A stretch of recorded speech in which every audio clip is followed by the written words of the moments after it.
সুবহানাহু ওয়া তাআলার আরেকটা বৈশিষ্ট্য, তিনি করুণাময়। আমাদের প্রিয় নবী মুহাম্মদ সাল্লাল্লাহু আলাইহি ওয়াসাল্লাম বলেছেন, এটা আছে সহিহ মুসলিমে খণ্ড নম্বর 4 হাদিস নম্বর 6765। আমাদের নবী বলেছেন যে তোমরা সঠিক কাজগুলো করো, সবচেয়ে ভালো কাজগুলো তোমাদের সাধ্যে যতখানি কুলায় আর ভালো থাকো। সঠিক কাজ করবে যতখানি সাধ্যে কুলায় আর সুখে থাকবে। কারণ কোন মানুষ শুধুমাত্র তার কাজ দিয়ে বেহেশতে যেতে পারবে না। তখন একজন সাহাবা বললেন যে আপনার ক্ষেত্রে কি রাসূলুল্লাহ?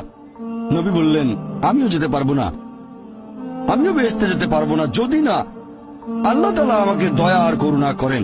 আল্লাহ তাআলার দয়া করুণা আর ক্ষমা আমার সাথে না থাকলে আমিও বেহেশতে যেতে পারবো না। তাহলে আমরা বুঝতে পারলাম যে আল্লাহ সুবহানাহু ওয়া তাআলার করুণা ছাড়া কেউ বেহেশতে যেতে পারবে না।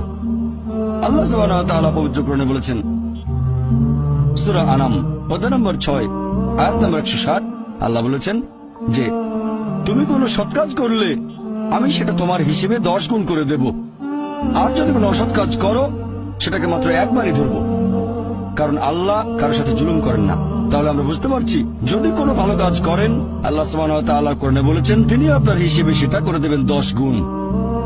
যদি কোনো খারাপ কাজ করেন সেটাকে একবারই ধরা হবে। তার মানে যদি হিসেবটা এভাবে করা হতো যে ভালো কাজের জন্য 1 পয়েন্ট, খারাপ কাজের জন্য 1 পয়েন্ট, কোন রকম গুণ ছাড়া ভালো কাজগুলোর, তাহলে একজন মানুষও বেহেশতে যেতে পারতো না।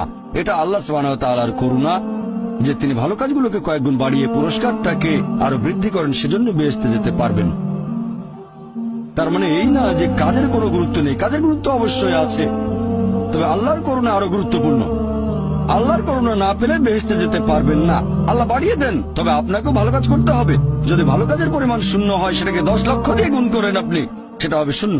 তাহলে কাজ অবশ্যই গুরুত্বপূর্ণ, তবে আল্লাহ সুবহানাহু ওয়া তাআলার করুণা ছাড়া কোনো মানুষই বেহেশতে যেতে পারবে না।